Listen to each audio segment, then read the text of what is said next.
Hi dear friends, I am Dr. Vinod Pankaj Misra and you are welcome in my YouTube channel Pankaj Institute of English. So dear friends, I am here with vocabulary for English speaking. These are daily usage English sentences. With the help of these sentences, you can start speaking, writing and reading English. So let's start. मेरे कहने पर मुझे अपना ही समझो, यह हुई ना बात, श्रद्धांजलि देना, सगे संबंधी और रिश्तेदार, किसी तरह मामले को सुलझाओ, मैं असमंजस में हूँ, रोटियाँ सेंक दो, रुचि का विषय, व्यर्थ में पछताना, जिस परिवार में माँ की चलती हो, जिस परिवार में पिता की चलती हो, मैं पूरी तरह से सहमत हूँ, 4 दिन की चांदनी पूरे भारत में और पूरे संसार में। तो डियर फ्रेंड, इसी प्रकार के सेंटेंस जो होते हैं हमारी डेली लाइफ में यूज होते हैं। तो इस प्रकार के सेंटेंस के लिए यदि आपने अभी तक हमारे चैनल को सब्सक्राइब नहीं किया तो प्लीज़ इसे सब्सक्राइब करिए, बेल आइकॉन को प्रेस करिए ताकि इस प्रकार के वीडियो जब भी अपलोड हों तो आपके पास तक उनका नोटिफिकेशन पहुंच सके तथा इन्हें ज़्यादा से ज़्यादा लाइक और शेयर करिए। तो शुरू करते हैं। मेरे कहने पर, मेरे कहने पर इसको इंग्लिश में बोलते हैं eight my behest, at my behest, behest, at my behest. जैसे मैंने, यदि हमको ये कहना है कि मेरे एट माई बिहेस्ट, मेरे कहने पर, जैसे मान लीजिए मुझे कहना है कि उसने आपके पैसे मेरे कहने पर लौटाए, तो ही return your money at my behest, at my behest he came here, मेरे कहने पर वह यहाँ आया है। तो यदि हमको किसी को कहना है कि मेरे कहने पर तो एट माई बिहेस्ट कह सकते हैं। नेक्स्ट लिखा हुआ है मुझे अपना ही समझो। कई बार होता क्या है कि कोई भी समस्या होती है किसी की तो हम उससे पूछते हैं, बोलते हैं आप अपनी प्रॉब्लम मुझे बता सकते हैं और मुझे अपना ही समझो, मुझे अपना ही समझो। इसको इंग्लिश में बोलेंगे treat me as your own, treat me as your own, मुझे अपना ही समझो। ठीक है। नेक्स्ट सेंटेंस लिखा है यह हुई न बात। जब आप किसी के बारे में ऐसी बात कर देते हैं कि उसका मन खुश हो जाता है और बिल्कुल आपके ऊपर सटीक होती है, जैसे यह हुई न बात तो हमारे मुंह से निकल आता है। मान लीजिए किसी ने कहा कि ये नया कार है, कौन शुरुआत करेगा, कौन हिम्मत करेगा, और किसी ने हाथ उठाया कि मैं कर सकता हूँ, तो हम कह सकते हैं ये हुई न बात। तो इसको बोलते हैं that's the spirit, that's the spirit, that's the spirit. That's का मतलब दैट इज। तो इस प्रकार से दैट्स द स्पिरिट का यूज करते हैं। श्रद्धांजलि देना, श्रद्धांजलि देना, मान लीजिए कोई एक्सपायर हो गया है, ख़त्म हो गया है, तो हम उसके लिए भगवान से प्रार्थना करते हैं। इसी को इंग्लिश में बोला जाता है श्रद्धांजलि देना। तो श्रद्धांजलि देने के लिए 2 शब्द होते हैं, एक होता है पे होमेज, पे होमेज, और पे ट्रिब्यूट, पे ट्रिब्यूट, पे होमेज और pay tribute. We can use either any one. तो इस प्रकार से हम 2 में से किसी का भी यूज कर सकते हैं। नेक्स्ट लिखा हुआ है सगे संबंधी और रिश्तेदार। सगे संबंधी और रिश्तेदार, जैसे मान लीजिए हमने कहा कि उनके यहाँ कोई फंक्शन था, कार्यक्रम था, तो उनके यहाँ बहुत सारे सगे संबंधी और रिश्तेदार आए हैं, तो हम उसको बोलते हैं सगे संबंधी और रिश्तेदार को किड्स, किड्स एंड किन्स। ये मेरे सगे संबंधी और रिश्तेदार हैं, these are my kids and kins, please take care them, वो मेरे सगे संबंधी हैं, please take care them, they are my kids and kins. इस प्रकार से हम किड्स और किन का यूज कर सकते हैं। नेक्स्ट सेंटेंस लिखा हुआ है किसी तरह मामले को सुलझाओ, किसी तरह मामले को सुलझाओ। यदि हमको किसी को ये कहना है तो किसी तरह को इंग्लिश में बोलते हैं एनी हाउ। एनी हाउ माने होता है किसी तरह से, किसी प्रकार से, चाहे जैसे भी, तो इस प्रकार। और मामले को सुलझाओ, मामले को सुलझाने को सेटल करते हैं, तो इसकी पूरी इंग्लिश क्या होगी, settle the matter somehow और anyhow, settle the matter any somehow और anyhow। जनरली एनी का यूज हम इंट्रोगेटिव और निगेटिव में करते हैं, इसलिए सेटल द मैटर समहाउ।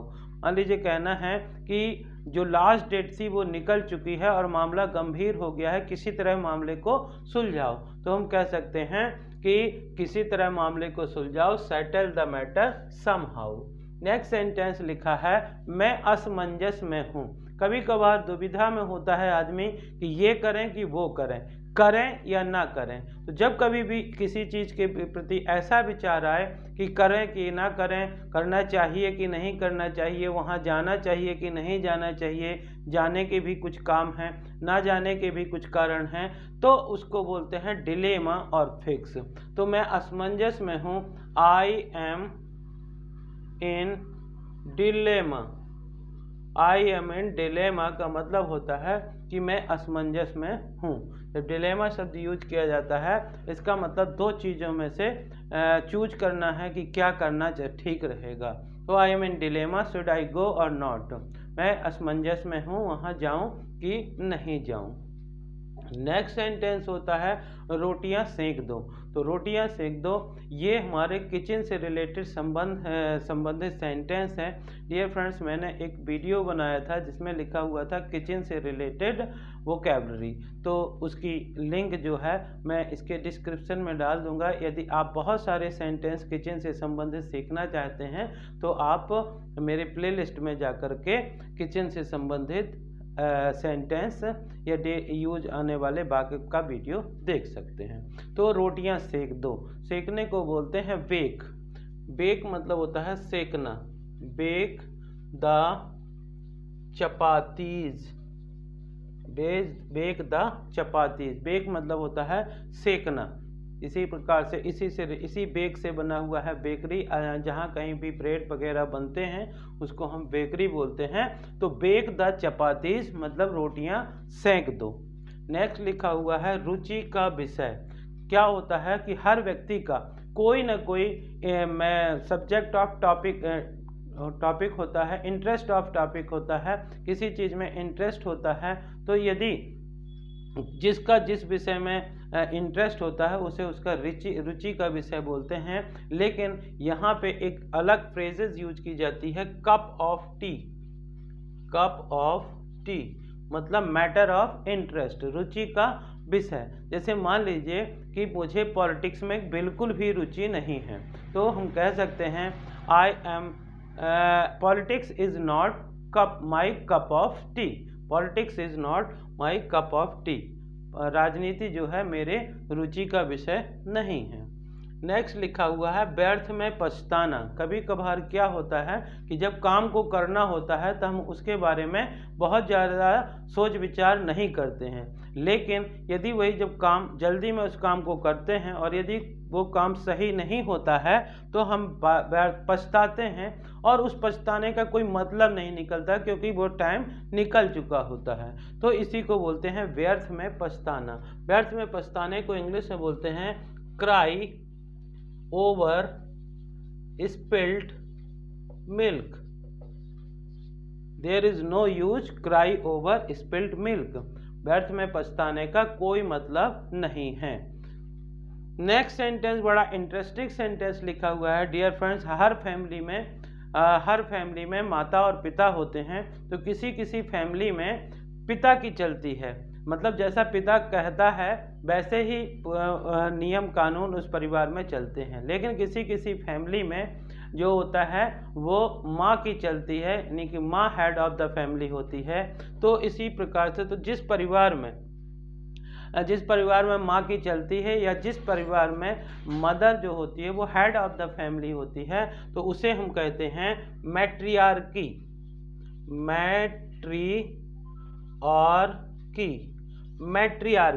मैट्रियार्की जो मदर से बना हुआ है। मैट्रियार्की मतलब ऐसा परिवार जिसमें माँ की चलती है या मदर जो होती है वो हेड ऑफ द फैमिली होती है। और सेकंड लिखा हुआ है जिस परिवार में पिता की चलती हो, मतलब ऐसी फैमिली जिसमें head of the head of the family father होते हैं, पिता होते हैं, उन्हीं के अनुसार पूरे लोग व्यवहार कर, उनका कहना मानते हैं, उन्हीं के अनुसार सब कुछ परिवार चलता है। तो इसको बोलते हैं पैट्रियार्की। Patriarchy, patriarchy. जिस परिवार में पिता की चलती है उसे बोलते हैं पैट्रियार्की। नेक्स्ट सेंटेंस लिखा है मैं पूरी तरह से सहमत हूँ। तो पूरी तरह से के लिए जैसे मान लीजिए किसी ने कुछ सलाह दी और आपको लगता है कि हाँ इनकी जो एडवाइस है, इनका जो सजेशन है वो पूरी तरह सही है, तो आप कह सकते हैं कि मैं पूरी तरह से सहमत हूँ। तो इसको इंग्लिश में बोलते हैं I am entirely agree। I am entirely agree। entire मतलब होता है संपूर्ण या पूरा, तो I am entirely agree, मैं पूरी तरह से सहमत हूँ। नेक्स्ट लिखा हुआ है 4 दिन की चांदनी। डियर फ्रेंड्स, जो कभी कभार किसी किसी के लिए 2-4 दिन अच्छे होते हैं, जैसे मान लीजिए वो परेशानी में है लेकिन 2-4 दिन अच्छे आते हैं, उसके बाद फिर बुरे दिन आ जाते हैं, तब इस प्रकार से आदमी कहता है कि 4 दिन की चांदनी मतलब बहुत कम समय का सुख। तो इसको इंग्लिश में बोलते हैं अ 9 days wonder। अ 9 days wonder। अ 9 days wonder। नेक्स्ट सेंटेंस लिखा हुआ है पूरे भारत में। पूरे भारत में तो इसके लिए हम यूज करते हैं all over the world. All over the world का सबसे अच्छा एग्जाम्पल है, जैसे अभी जो दीपावली थी, वो दीपावली जो ग्रेट फेस्टिवल है, great festival of Hindus, festival of lights, वो पूरे भारत में मनाया जाता है। तो Diwali is celebrated all over the world. All over the world मतलब पूरे all over the India, all over the India.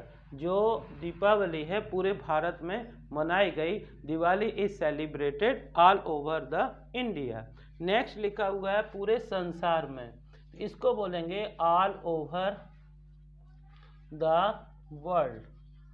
All over the world. जैसे मान लीजिए हमको कहना है कि Neeraj Chopra is known all over the world, जो पूरे संसार में नीरज चोपड़ा को जाना जाता है। जब हम it is depend our acts, ये हमारे कार्यों पर निर्भर करता है कि हम अपने क्षेत्र में जाने जाते हैं, अपने राज्य में जाने जाते हैं, अपने देश में जाने जाते हैं, या पूरे संसार में जाने जाते हैं। It's depend on our work. यदि हम अच्छे काम करते हैं तो हर जगह जाने जाएंगे, और यदि हम अच्छे काम नहीं करते हैं तो हम कहीं नहीं जाने जाएंगे। तो डियर फ्रेंड, इस प्रकार से these are some sentences which are used in our daily life। तो with the help of these sentence you can start speaking, writing and learning English। तो एक बार मैं शुरू से लेकर लास्ट तक बताता हूँ। मेरे कहने पर at my behest, मुझे अपना ही समझो, treat me as your own, यह हुई ना बात, दैट्स द स्पिरिट, श्रद्धांजलि देना, श्रद्धांजलि देने को पे होमेज और पे ट्रिब्यूट, सगे संबंधी और रिश्तेदार, सगे संबंधी और रिश्तेदार को बोलते हैं किड्स एंड किन्स, किसी तरह मामले को सुलझाओ, सेटल द मैटर समहाउ, किसी तरह मामले को सुलझाओ। फिर लिखा हुआ है मैं असमंजस में हूँ, I am in dilemma, I am in dilemma, रोटियां सेक दो, बेक द चपातीज। इसी प्रकार मान लीजिए रोटियों को बेलने की बात है तो रोल द चपातीज भी कह सकते हैं। रुचि का विषय cup of tea, cup of T.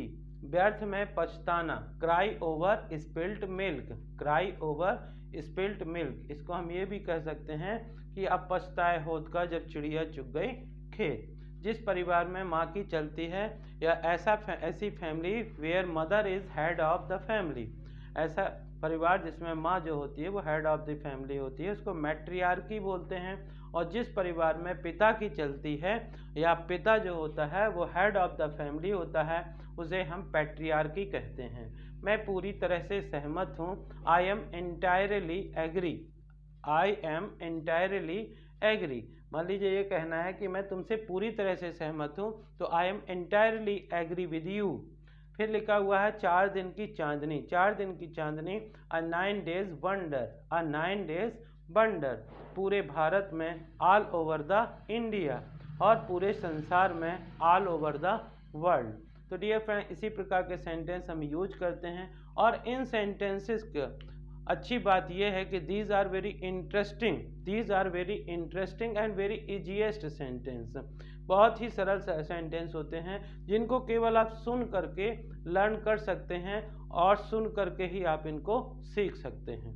तो डियर फ्रेंड्स, इस प्रकार के सेंटेंस केवल आप पढ़िए बल्कि बार बार सुनिए भी। तो यदि आप इनको सुनते हैं तो आप इनको आसानी से बोल सकते हैं। तो डियर फ्रेंड्स, यदि इस प्रकार के सेंटेंस आपको पसंद आए, अच्छे लगें, तो प्लीज़ इनको अपने फ्रेंड्स को शेयर करिए, ताकि और भी लोग इस प्रकार से वीडियो से सीख सकें, मोबाइल से सीख सकें। इनको शेयर करिए, ज़्यादा से ज़्यादा लाइक करिए, और यदि आप चैनल के लिए नए हैं तो प्लीज़ इसे सब्सक्राइब करिए, बेल आइकॉन को प्रेस करिए, ताकि इस प्रकार के वीडियो जब भी अपलोड हों तो इनका जो नोटिफिकेशन है वो आप तक पहुंच सके। Thank you for watching.